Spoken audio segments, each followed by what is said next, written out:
একটি ছোট্ট সবুজ গ্রামে বাস করত এক সুখী পরিবার। বাবা আলু, মা পিয়াজ আর তাদের ছোট্ট মেয়ে পিয়াজ।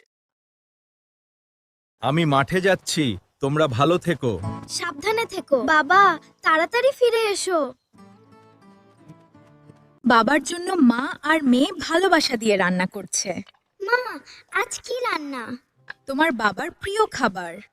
তারা খাবার নিয়ে বাবার কাছে রওনা দিল।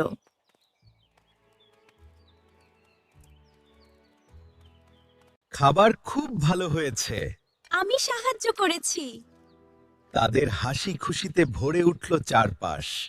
কিন্তু হঠাৎই দুষ্ট বেগুন এসে ফসল নষ্ট করতে শুরু করলো।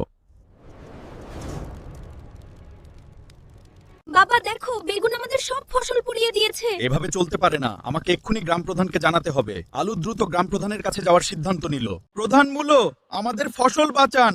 বদমাশ বেগুন আমাদের সব ফসল পুড়িয়ে দিয়েছে। চিন্তা করো না, আমরা ব্যবস্থা নেব। একসাথে তারা বেগুনকে লাঠি দিয়ে মারতে থাকলো। এরকম আরো ভিডিও চাইলে চ্যানেলটিকে সাবস্ক্রাইব করুন আজই।